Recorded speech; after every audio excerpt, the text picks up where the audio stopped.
Hello, guys. So I'm super excited. It's the first episode of the Pro Investing podcast, and what we're gonna do as a mission, we're gonna bring you the best people, high achievers, and the people who was able to go through the sport to the business career to investing, right? And as a journey, they're gonna be sharing the best insights for you guys. Today we have a super exciting guest, and for me, it's a special guest. It's a Lenny Krayzelburg. There's a couple things he's incredible.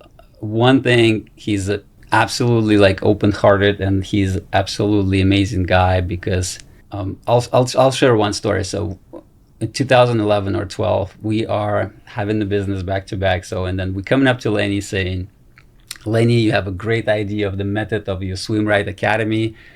And basically the message was, can we steal it from you? And he said, oh, absolutely. You guys take whatever, what do you guys need from me? It's like, take all of it. So, and he set the example for me as how to be an abundance mindset and share with people and then pass it through. So, Lenny, welcome to the show. Thank you, Igor. I'm really excited to be here.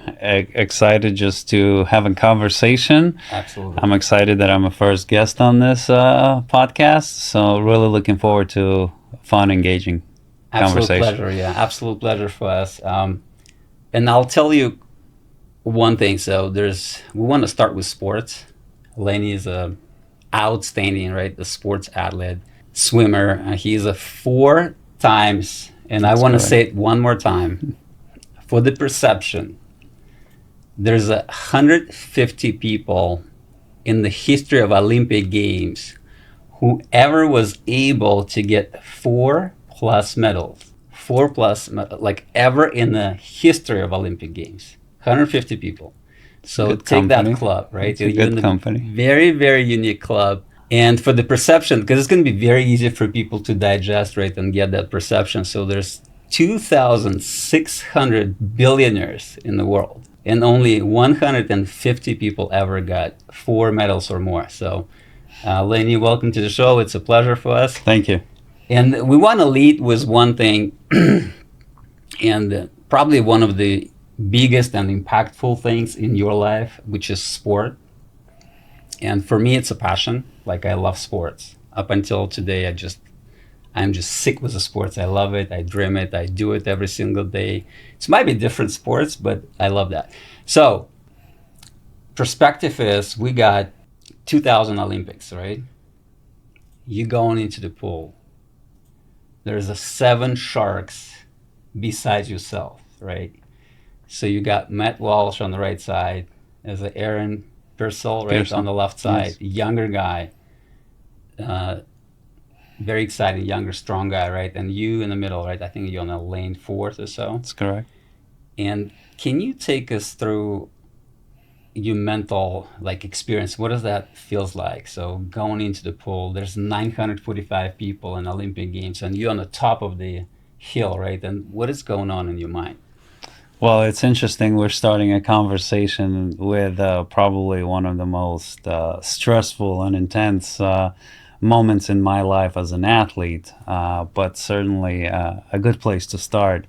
What is going through my mind at that time? Obviously, just really trying to stay as relaxed as possible. If it might sound actually weird, how do you stay relaxed when you're about to race for an Olympic gold medal? But really, it's all about having confidence and preparation. And obviously, you build confidence through preparation. And preparation happens every single day for years leading up to that moment. Yeah. And that, to me, was my approach. That's how I always looked at it. When I came to competitions, it was really just executing the plan, executing all the hard work, all the preparation, all the dedication. And to me, that's how I built my confidence. So when I arrived in a moment where I'm standing in front of a lane at the Olympic final, I know exactly what needs to be done. I know what I need to do. I know what my competitors, how they're going to swim their races. Oh, wow. I have a strategy that at first 100 I am going to swim with them, and with about 75 meters to go, I'm going to make my move. And I know if I build enough of a gap with in the next 25 meters, they're not going to catch me on the backhand. Again, that all comes on learning what my competitors do, how they swim their races, learning my strengths and weaknesses, and being able to put all of that together way before the final of the Olympic Games. But you have to live that, right? You have to imagine it. You have to dream that. You have to close your eyes and picture how that process will happen. And then you go out there and, try to execute it. Wow. That's incredible, though. And when you touch that point of where it's all started, can you just give us a little bit of the background when you started the swimming? So I know you moved from Odessa, right, Ukraine, right now, back then it's USSR, so we're basically from the same place, I would say. Can you share us, did you start in Odessa? Was it back there? Or you start here when you guys moved? Yeah, so I am from Odessa, Ukraine now, as you mentioned, back in Soviet Union when I was growing up. Started to swim when I was 5 years old. Odessa is a city on the Black Sea, so you're supposed to know how to swim, right? Yeah. But you better know, right? Exactly, you better know how to swim. But we all know in Eastern Europe, soccer is the most popular sport. So obviously, I guess globally, it's the most popular sport. Yeah, let me clarify that. Yeah. So my father wanted me to play soccer, but I was too young to play soccer. So at 5, he goes, well, why don't we start with swimming? Because there are not many sports you can start at a young age, especially back in the 80s in Soviet Union. Yeah. So I started with swimming and just kind of got pulled into it, and I was pretty good at it, and decided to stick with it. There was a Soviet sports system. Yeah. So when you started 4th grade, you were selected as a special talent kid and was put in a special Soviet sports system. You know it very well because I started swimming. You experienced it the same. Exactly. Well, you played water polo pretty well, so we know that. But so I was selected into the special class with kids that had a potential to maybe eventually one day be successful, and that's was around 9 years old. And from 9 years old, it was on to see what I can achieve. I immigrated here with my parents in the late 80s when I was 13. Okay. And I obviously continued swimming, but being a freshly minted immigrant, there was a lot of obstacles assimilating in LA and just finding the right place to live, and also my parents working, so they didn't have the resources or ability to take me to practices. So really throughout my teenage years and high school years, I was an average swimmer at best. Mm-hmm. I wasn't excelling, I wasn't getting any better. I realized why. Just didn't have the resources and the ability to give the time and be in the right setting to excel. Gotcha. So it's leading me to the next question. So when did you really start to realize, what, I do have a potential? Because I remember myself, number one, the backstory, right? The water polo players, it's a failed swimmers, right? and the story is, like I said, it was maybe at the age of 14 or 15, I was outside, right? And maybe I'm 6 foot already, built muscles and stuff. And I feel like ultimate machine. So when do you remember yourself, I do have a potential, I am stronger than a lot of my peers, right? I am have a better ability to swim and stuff like that. So interesting. So when I was just selected into that sports system in Soviet Union, my coach told my dad that Lenny was born to be a backstroker. So he obviously saw some talent in the age of 5. At 9. So when I was selected into that special class. So he told my dad, Lenny was born to be a backstroker.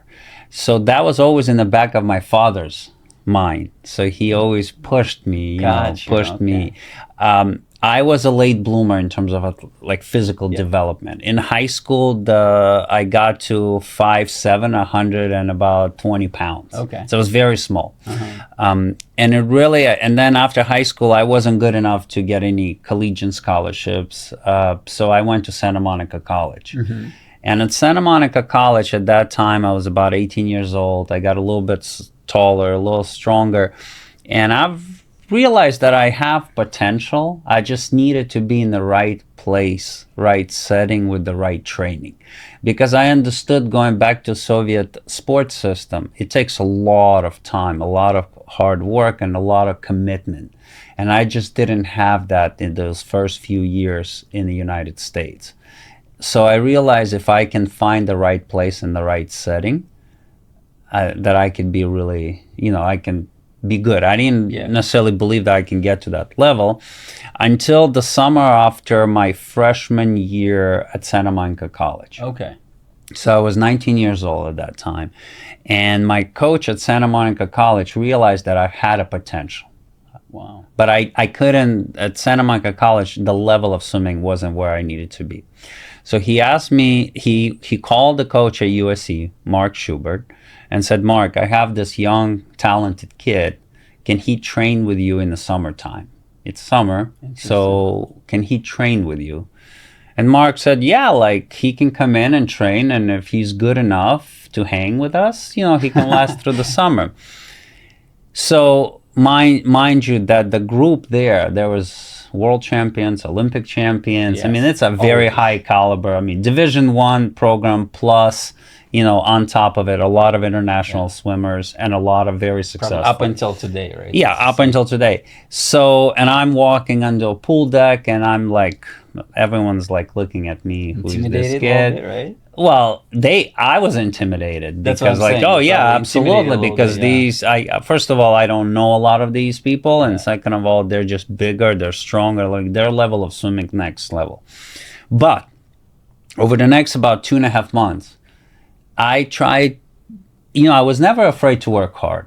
And I think there's a message to that if you have the fundamentals and the principles of working hard, I think you can compete in anything you do in life. I think there's definitely a message there.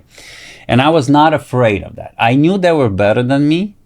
Everyone in that pool was better than me. But I was willing to work hard and leave it all in the pool for the 2 hours that I was training. So by the time the summer finished, so I joined like maybe in the middle of May, the club team.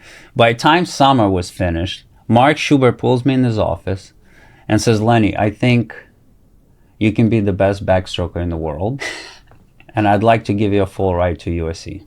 So it just comes back, right? The backstrokers. Yes, that, and the fact is that he saw, I didn't necessarily show the times to be offered a full ride to USC, and for Mark to say that one day you can be the best in the world. But he certainly saw the talent and the potential and the work ethic. That was probably the moment when I realized that it's pretty late. Someone pretty 19 late, years old, close to being 20. When someone is telling you that you can be good and you can be one of the best in the world. Can you get like a little short on that? So have you ever had like an idea like I should quit sports before that 19 years old? I did. It was about 14 years old. That was maybe about a year into immigrating to the United States. It was hard because I wasn't enjoying swimming. Part of it, I wasn't getting better. Challenge was that I joined Team Santa Monica club team. I didn't really speak English, so it was hard to assimilate myself with other kids. My parents, as I mentioned, didn't have the resources to take me to practices, so I had to take a bus from West Hollywood to Santa Monica every day after school, come back late at night, and I just wasn't having fun. I wasn't enjoying it, and I really did want to quit. And I actually, for maybe a month or so, I did quit. And then my mom really talked me, she kind of guilt tripped me on the fact that my dad was having a hard time with this. Wow. Because my dad was a huge sports fan. He lived with that conversation that the coach in Soviet Union told him that Lenny had a potential to be a great backstroker, and he couldn't bear the fact that I was quitting or wanted to quit. So for a time being, I came back only because I wanted to make him happy, rather than wanting to make myself happy and wanting to do what I wanted to do. But I'm glad that I did, because it all turned out pretty well. That's incredible. That's why we need mom and dad, right? Absolutely, absolutely. For the people who's listening, some kids growing without the parents, and it's a different animal. I don't know how they do that, but again, for me it was as well, like very, very.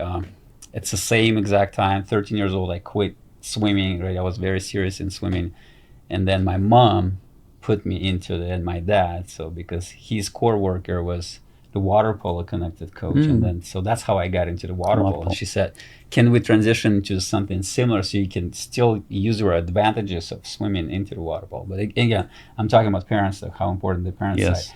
So I want to transition to the next segment, and it's going to be business life, and probably by far the most challenging, and that's my experience and what I see a lot of times, the most challenging part, transition from one thing to another. Meaning, so you're like exceptional athlete, everybody wants to welcome you, right? Everybody like admire you and stuff like that. But once you stop performing, you're actually not on TV anymore. You're actually not in Olympic Games. So it started to fade pretty fast, right? I would say like immediately. Yes, not pretty fast, immediately. Yeah. That's a good clarification there. Yeah. So, and then my personal experience, and I want you to share yours, so was like I couldn't get any job, zero. So what is your experience like? I was playing professional sports. You're not welcome, right? Go, right? Come back in 5 years. So, and the question here, because what I want to ask, because you open the company, you basically transform your legacy from sports to the business with incredible vision, right? Because 4,000 people will drown, right? They will die because of the lack of ability to swim. 1,000 of them are children, so kids, little kids. So Lenny formed the Swim Right Academy right now, the name for right now. So the company, which was a huge vision of keep the kids water safe, and that's incredible. Like my heart is open up when I hear that. So, and probably a lot of people understand what does that mean, especially in LA, especially every other household has a pool, right, on the backyard. So when the child goes in, okay, we don't want to talk about that. So can you tell us a little bit, so when that idea actually started to like, oh, I'm going to be the business owner, or how does that happen? So I was fortunate being an immigrant, because I grew up with a lot of people similar background as me. Okay. They just were not athletes. So a lot of them, after they graduated, high school and went to college, then they were business owners, or they try to open their businesses, whatever business they went into. So I was around that culture, and I like driven factor, right? Right, a driven. Like our parents, came to the United States for opportunities, right? That's why we immigrated to the United States. So a lot of my friends, was trying to live that dream that their parents had for better life and more opportunities. So I was in that environment, and although I was swimming, and that was where my focus was, I knew that I wanted to be an entrepreneur. Wow. I wanted to do that. I wanted to have that be the next phase of my life. When I was still maybe right before the Olympics in 2000, before the first Olympics, I already invested into a preschool with a couple of my buddies that I grew up with. They were in a preschool business. I didn't hear that story. Yeah, and I invested. It wasn't a successful... Okay, I'm not going to say it wasn't a successful investment, because I ended up pulling my money out and making a little bit profit. Okay. But the thought process and the mindset was that I wanted to, invest, and I wanted to own a business. So I started doing that while I was still, training and competing, and my focus was more on athletic performances. And then sometime around 2002, 2003, when I started to realize that maybe 2004 would be my last Olympics, I need to start thinking what's next. I've always been a huge sports fan, but I always been very observant of that tough transition from an athlete to the next phase of your life, and how many people have struggled with it. I wanted to avoid that, and I wanted to avoid waking up after the last after I'm done with the Olympics, and I don't want to have that what's next. Yeah. So I started to basically do research, and I started to reach out to people that I got to meet through swimming, through networking, through doing appearances. Where do I see myself? Like, what do I want to do? And talk to some of my coaches that were coaching me, and I became observant. And then training for 2004 Olympics, I moved down to Orange County. I was training with Nova Irvine Aquatics team, Novas, and the head coach, Dave Saylor, had the club had a learn to swim program. And I saw it coming to practices. I saw it every day, the program, and I saw how successful it was, and I saw the impact it was making. Yeah. And I was like, I can totally see myself doing so. And I put that as a kind of like a target that as soon as I'm done with the Olympics, let's start working on the business plan, and let's figure out where I can open it. Let's look into my network of people I've met. Being Jewish, I also was able to build a name within the Jewish community in the United States. I knew that in every major city had a Jewish community center. A lot of them had swimming pools. So I was trying to figure out how I can penetrate that market. Able to penetrate it, exactly. Penetrate it just based on my background and my connections. And that's how I was able to transition it. And for me, it was relatively okay because I had that plan and I knew why and how I was going to do that. But again, it was still, I had to think about it, I had to prepare, I had to tap into my network. So, all those things in terms of it just doesn't happen overnight. Oh, I mean, that's one of the successful stories, right? And it's a sad numbers. Again, I'm going to go deep into the numbers a little bit. So there's about 70% of, and now not swimmers, NBA, NHL, MLB, professionals, right? NFL guys will go bankrupt in 3 years. And they making, like, average salary NBA is like 10 million. Yeah. Average salary, right? So, and I think that's a mindset. It's beyond how much you make. It's a mindset, right? Because you can blow out any fortune, right? And you can build up from $1. So, but then it's a mindset. And I think your lesson is great because you start to think through in advance. So you say, you know what? I'm not going to face that issue. I'm not going to wake up one day. I'm going to think right now. Yes. Like, what's next? And that's a huge lesson here. So next question I have, which is, I've been asked a lot that question as well. Do your sport career actually help you to succeed, I would say, or maybe is that contribute to success in your business career? Yeah, absolutely. I attribute most of my success in the business, or what I've been able to achieve so far. Success is kind of in the eye of a beholder, so you're always striving to be better every day. Just like I was as an athlete, I have the same mindset as a business owner now.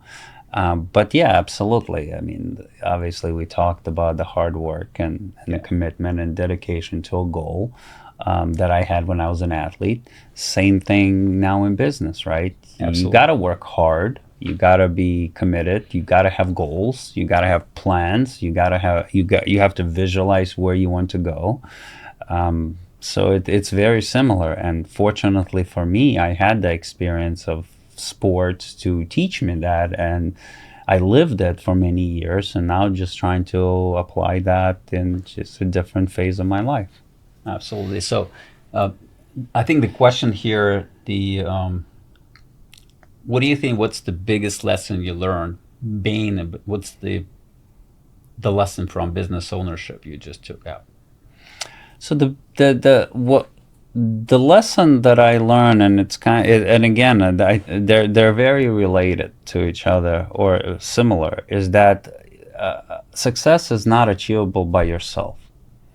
So in business, I can have a vision and I can dream what I want to accomplish, but I have to have the right people around me, and we have to hire right people to execute that vision. Mm-hmm. Well, same thing is in sports. For me in swimming, I had to make sure I had to be fortunate to have good coaches. I had to have build a relationship with those coaches where there was trust. I had to make sure that there was trust and respect and camaraderie with my teammates, that every day we would push each other.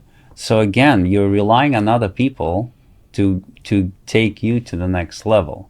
And you're relying it by building relationships, by trusting them, by respecting them, and trying to get the best out of them, just like you're trying to get the best out of me, out of myself. Yeah. Same is applicable in business right now. I mean, I have to tell you that in some of the projects I've gotten involved with, I kind of got stuck and they weren't successful. And part of it was because I didn't surround myself in those projects with the right people. Great response, Lenny. Thank you very much. And I think that's my observation right now. When you win one time, and then your mind saying, yeah, it's possible. And then you win the second time. I'm talking about sports right now. And then all of a sudden you're doing the business, and then, yeah, remember brain? So it was telling me it's possible. Let's do it again. So and then you kind of set yourself for a path of winning. So there's nothing acceptable for you but winning. So I don't know. Can you relate to that? Yeah, absolutely. Nothing except and again, I think we are. I think as a society, we tend to define winning only if you get first place or you win the championship. But that's not always the case, because sometimes you can win by always giving your best and coming up a little bit short. And that's okay. If you can be honest with yourself, if you put in the hard work, if you can look at yourself in the mirror and say, I've given my all and I've prepared and I've done everything I can, I just came up a little bit short. That's okay. Can I learn something from it? What can I do? What can I take from it to be better next time? Because the whole thing about life is that, are we learning? Are we getting better? That's the important part. And same thing also in sports, as I wanted just to mention, you win one time, it actually puts more pressure on you to be able to continue to perform and get better, right? Because if you're just going to be comfortable, that's the number one reason for failure. Absolutely. or not to achieve things in the future is once you get comfortable. In my opinion, you can never be comfortable. You always got to strive to be better. Gotcha. So that's a great adjustment, by the way. Thank you. And it's just a question from the business side as well. Do you think people are more driven by revenue or by vision of the company? I think that's a great question, and from my experiences, it depends on the size of the business. It really does. I think when you have a small business, small moms and pops, most likely you're driven by revenue, because you probably need to support your family. You need to pay the bills, and you do want to have some freedom. That's why you're becoming a business owner. But at the same time, you are driven by revenue. I think when you start scaling and you start opening up multiple locations or expanding your business empire into different revenue sources, then it becomes about the vision. Because once you have clearly defined vision, then you'll make the revenues. That's a good point. Really good point. I think we want to shift over to the investing side of the probably experience, right, of your life as well. And you already shared a little bit, right, the first one ever.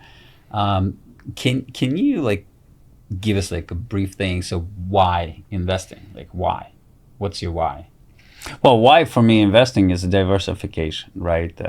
Obviously, being able to have the ability to have, some of the residual income that you make and be able to put it to use and make money from it while you're sleeping, as they say. Yeah, that's a good idea. It's a smart way to do things. I don't think we talk enough about investing and investing early on, and how simple that could be if you are focused on that, and if you make that as a priority. The sooner you start, the better you're going to be as you get older. Eventually, you want to have the ability to, have the freedom and the flexibility of life, where you can enjoy things without being attached to, I have to go to work every morning. Okay. And if you're smart enough and you're able to get into investing and diversify and be able to generate different revenue sources, I think that gets you on that way to be able to have that flexibility. Do you think there's a point when I mean, maybe that's a question to you. Let's rephrase that. Do you see yourself not working at all? Like, let's say you achieve tomorrow, right? Your financial success or financial freedom, right? Number. You think you're not going to be working? Well, I think the question, how do we define working? I think that's more important question, because if you're passionate about something, then you don't necessarily look at that as work. So for me, like my Learn to Swim academies, that's my passion. I love going in, and I love seeing the impact we're making, and I love to be in that focus mode of how we can be better, how we can grow, how we can do bigger impact. I'm not sure if that's work, So it's hard, because this is what passion is for me, right? So whenever I get involved with other projects, I look at that as passion. I look at that as yes, it's time commitment. I think that's maybe a more of a, how do we define it? Do you commit your time to it? Yes. But if it's something that you love doing, then and you do it on your own terms, then I don't look at that as work. It's a habit, right? And I do plan on doing that for the rest of my life, because I'm a great believer of waking up in the morning with a purpose. Yes. And if you can find the purpose within your passions and things you like to do, then I think that's one of the purposes of life. Yeah. That's a happiness, right?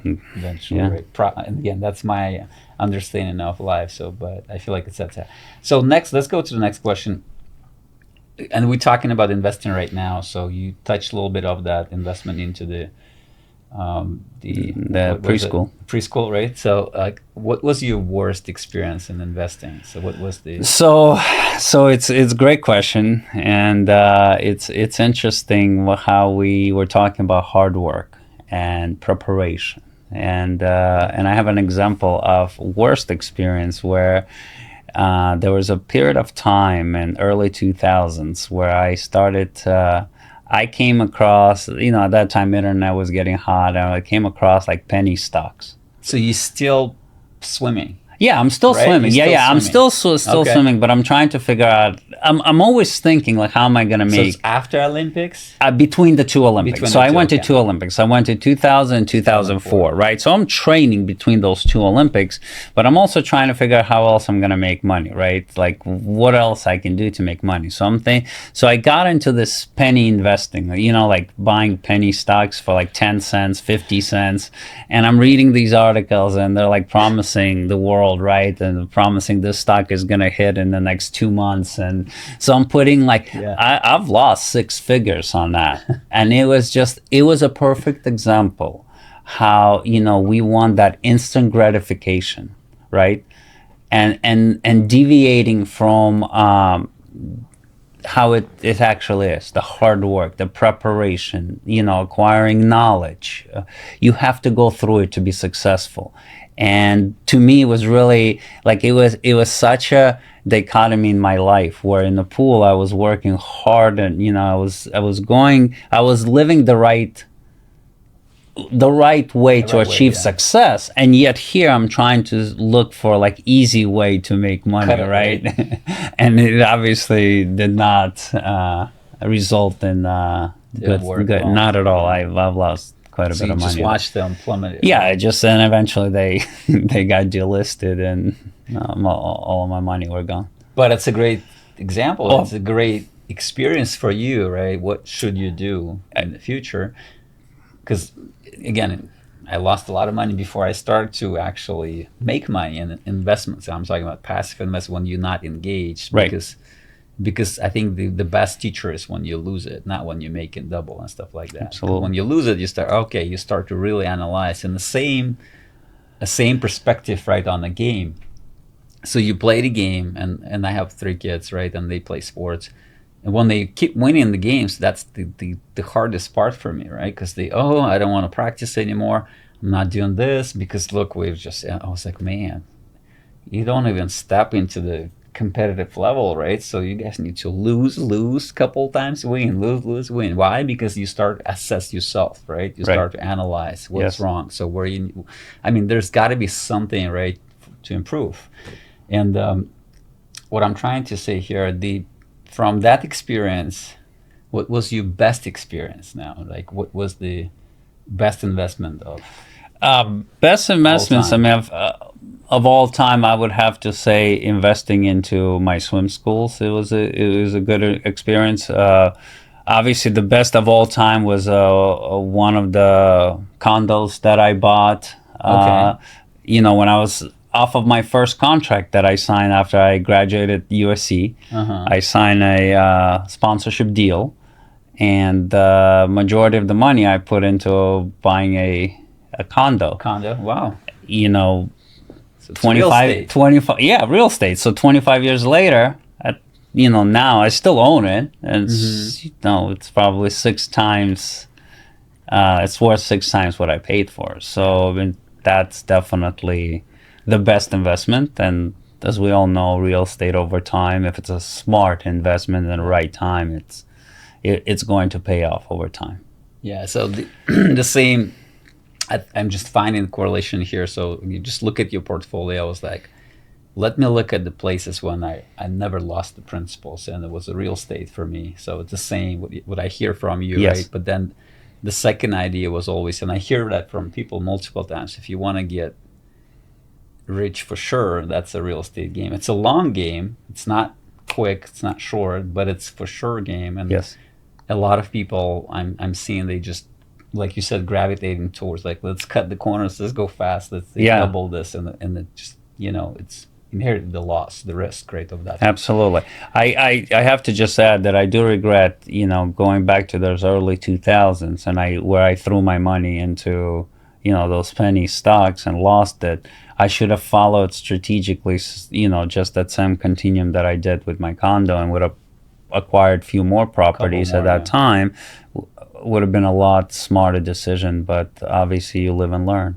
Yeah, you're not alone. Those Yeah. There's a lot of those things. Yeah.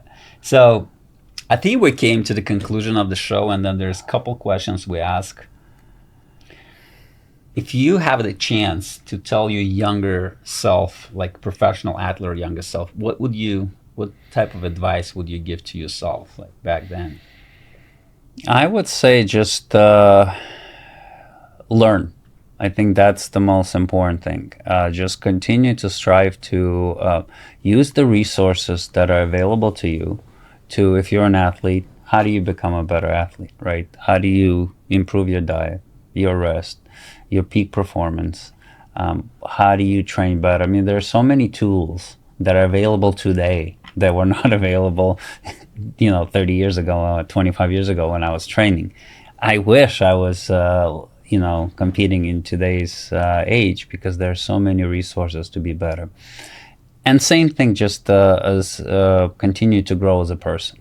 You can go today on the internet and you can pull so much information if you want to be better in investing in real estate, or if you want to learn about AI, or if you want, whatever field you want to get into. There are so many resources, and it's just, you need to be willing to put in the time to learn. And if there's that one message I unequivocally, that is the message I would give to myself. That's a great message. I think it all comes down invest in yourself, right? In your self Invest in development. yourself, Yes, exactly. and I think there's Self-development. and I want to give you a perspective, right? Because me and Lenny came from the same country, right? Imagine 1990s. There's no internet, not that many of the books, which is for self-development books, investing books, right? Try to go to library and find investing books. It's not easy, and I'm talking about Russia, 1990s still. And I started investing in real estate in Moscow a long time ago. And today you can go on internet, you can go to YouTube and learn like probably everything, like anything you want, right? Anything you want to put your brain on, so you can learn on YouTube and do it yourself. So, and I think Lenny, absolutely right. That's incredible advice for yourself. And then, what do you think one of the best books you ever maybe read, or maybe you're just reading right now, something? Read Wooden. John Wooden's book. I don't know if you ever had to read it. No, I never. It's an incredible book. It's his life principles, and those, a lot of people know who John Wooden was, and that is probably one of the best life books that teaches you about principles of life, building teamwork, fundamentals, and how being a good person and having right fundamentals and sticking to your principles can achieve, lead you to great success. And he used those principles to build his teams and build character with all his players. And it's a very powerful and simple book, but and what's the name of that book? Wooden. Like John Wooden, right? Yeah, it's like it is, yeah. I think he used to live in Encino, if I'm not Yes, mistaken. he did right? live in Encino, absolutely. Live in Encino, yes. Next to him at a certain point. The last part of the show, right? What's the general message to the audience, to the people? So, well, I mean, just even going back to our whole conversation, I think it's so important to find a passion and work hard to fulfill that passion, right? To wake up every day with a purpose and strive towards getting better, so that you can, live that passion. To me, that's the message. Wow, that's incredible. So, we want to wrap it up, and thank you so much, Lenny. Thank you for sharing your wisdom, your thoughts, your experiences. I think it's invaluable. I think we do not realize how much people we can touch with an experience share. And then I was looking at my experience. I was looking up to different people at certain, development of my life, and one of them is you as well, because you were successful when I immigrated, and then first time ever we met. So I was like, oh my goodness, you're like incredible sport, right? The athlete, the swimmer, Olympic champion, successful business owner, incredible human being to be around. So, and like I said, so you spread that love, you spread that passion, and it's just insane. So I appreciate you. Thank you for saying that. To our listeners, stay tuned. We have a next guest. It's Matt Lindstrom. He is a former MLB player, baseball player, and he's going to share his experiences and ideas. And Lenny, thank you very much one more time. Appreciate it. Thank you. Right? Thank Always you. pleasure. Thanks, Igor. We're going to wrap Appreciate it up. it.